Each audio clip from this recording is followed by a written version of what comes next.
which is the worship of Lat and Uzza in the Arabian Peninsula. It's happening? It's happening. How? There are people right now that are worshiping Lat and Uzza, like the Arabian Peninsula becoming green. Like that's something we're seeing, a sign of the Day of Judgment.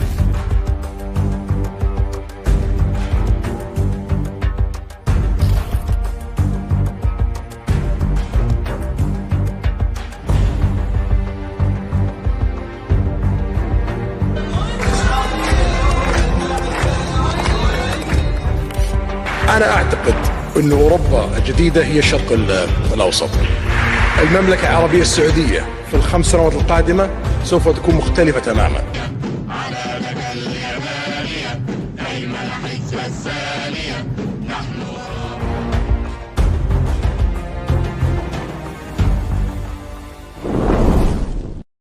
மறுமை நாள் நமக்கு மிக பக்கத்தில் வந்துவிட்டது என்றே சொல்லலாம்.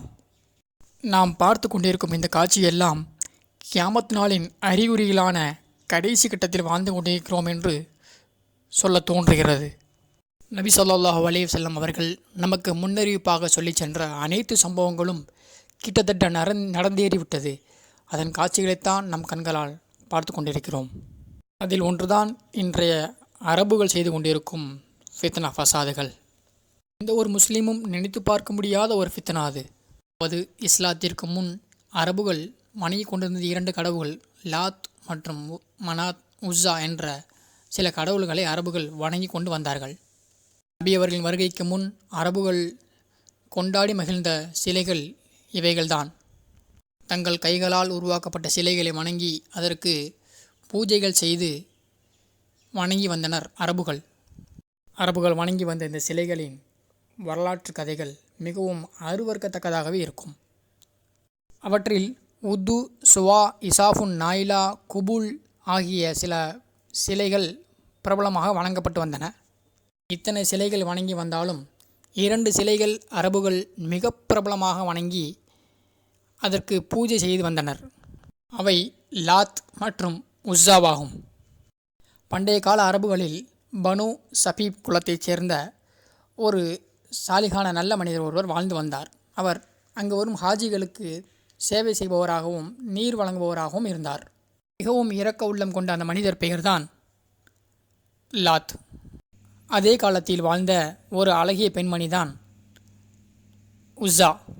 உஸ்ஸாவைத்தான் அரபுகள் அல்லாஹ்வுடைய மகள் என்று மாதல்லாஹ் சொல்லி கொண்டு வந்தார்கள். அப்பெண்ணின் பெற்றோர்களை பற்றி எந்த ஒரு தகவலும் இன்று வரை கிடைக்கவில்லை. அப்பெண் தன்னுடைய பருவ வயது அடைந்ததும் பார்க்க அழகிய தோற்றமுடையவளாக இருந்தாள். அங்கிருக்கும் அரபுகள் அப்பெண்ணை பார்த்து கெட்ட எண்ணம் கொண்டவர்களாக பார்வையை செலுத்தி கொண்டிருந்தார்கள். இந்நிலையில் லாத் மற்றும் உஸ்ஸாவை பற்றி அரபுகள் மத்தியில் செய்தி தீயாய் பரவியது. அரபுகள் அனைவரும் ஒன்று சேர்ந்து லாத் மற்றும் உஸ்ஸாவுக்கு திருமணம் செய்து வைத்தனர். திருமணம் செய்த அந்த முதல் இரவு ஒரு அறையில் சென்றவர்கள் திரும்ப வரவே இல்லை. இந்நிகழ்வை கண்ட அரபுகள் இவர்கள் இருவரும் நிச்சயமாக மனித சக்திக்கு அப்பாற்பட்டவர்கள் என்று தீர்மானித்து லாத்தை வானவர் தரத்திற்கும் உஸ்ஸாவை மாதுல்லா அல்லாஹ்வுடைய மகளாகவும் சித்தரித்து வணங்க தொடங்கிவிட்டார்கள்.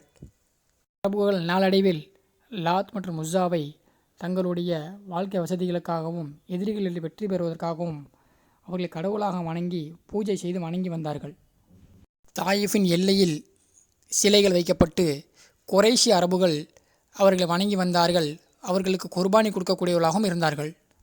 உஸ்ஸாவை எவரெல்லாம் வணங்குகிறார்களோ அவர்களிடம் அந்த சிலை பேசும் என்று அரபுகள் நம்பி வந்தார்கள்.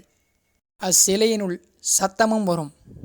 வரலாற்றில் பதிவு செய்யப்பட்டுள்ளது, ஜின்களில் ஒரு சக்தி வாய்ந்த ஜின் இந்த சிலைக்கு பின்னுள்ள ஒரு மரத்தில் தங்கியிருந்ததாகவும் அது உஸ்ஸாவை வணங்கி பேச வருபவர்களிடத்தில் சிலைக்கு பின் நின்று பேசக்கூடியதாகவும் இருந்தது. அவர்களுடைய தேவையையும் கேட்கக்கூடியதாகவும் இருந்தது. கண்ட அரபுகள் லாத் உஸ்ஸாவை பெரிதாக வணங்கி அவர்கள் மீது சத்தியம் செய்தும் வந்தனர்.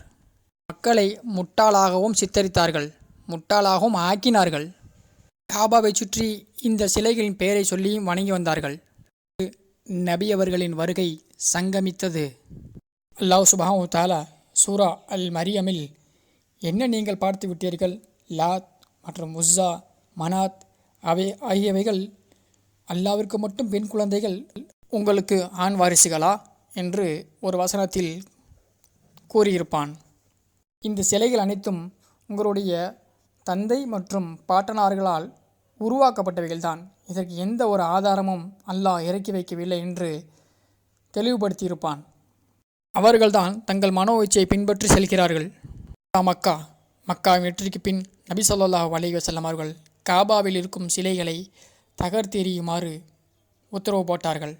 பிறகு நபி அவர்கள் லாத்துடைய ஒரு சிலையை தகர்க்குமாறு ஹஜ்ரத் முகிரா இப்னு ஷோபாவை அனுப்பினார்கள். அவர் சென்று அச்சிலையை தகர்த்து அவ்விடத்தில் மஸ்ஜித் ஒன்றை கட்டினார்கள்.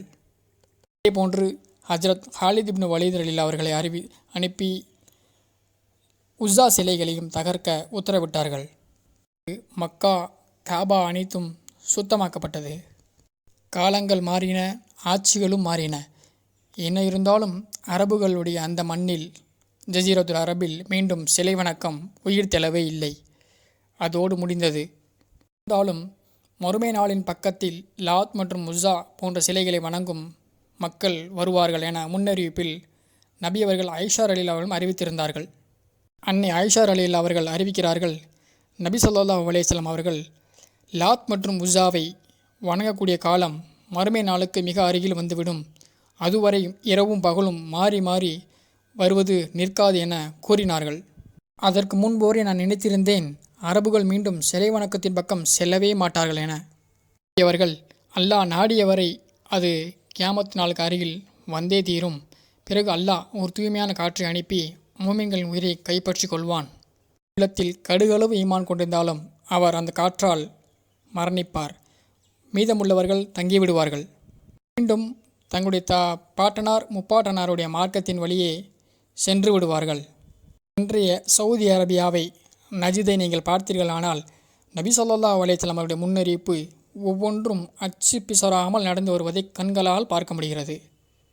நபி அவர்கள் எந்த சிலைகளை உடைத்து எறிந்து சிலைகளின் கதை முடிந்துவிட்டது என்று கூறினார்களோ அந்த சிலையை மீண்டும் அரபுகள் செய்து அதை உயிர்ப்பித்து மீண்டும் சந்தைக்கு கொண்டு வருவதை கண்களால் பார்க்க முடிகிறது.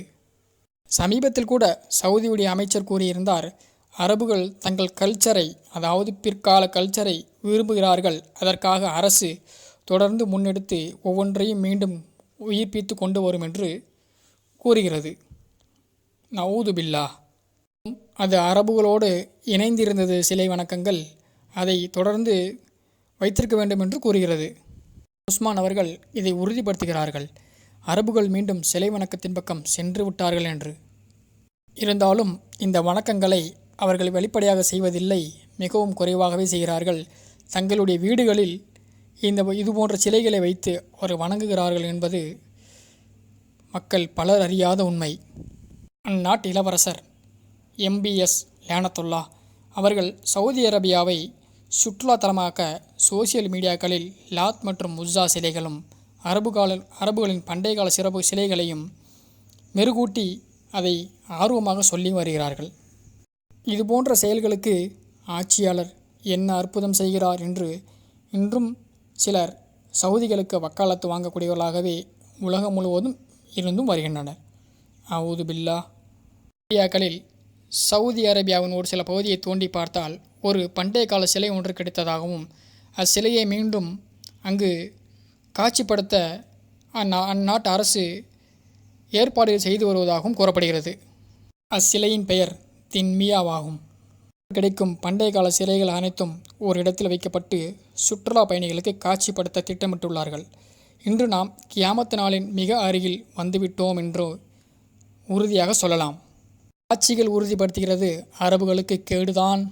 இன்னும் சொல்லப்போனால் தஜ்ஜாருடைய வருகையின் காலம் ரொம்ப தூரம் இல்லை, மிக அருகில்தான் இருக்கிறது. அல்லாஹ் சுப்ஹானஹு வ தஆலா இணை வைப்பிலிருந்தும் பெரும்பாவங்களிலிருந்தும் கேடான விஷயங்களிலிருந்தும் நம்மையும் நம்முடைய உம்மத்தினரையும் பாதுகாப்பானாக. அஸ்ஸலாமு அலைக்கும் வரஹ்மத்துல்லாஹி வபரகாத்துஹு. அல்லாஹும்ம ஸல்லி அலா சய்யிதினா முஹம்மத்.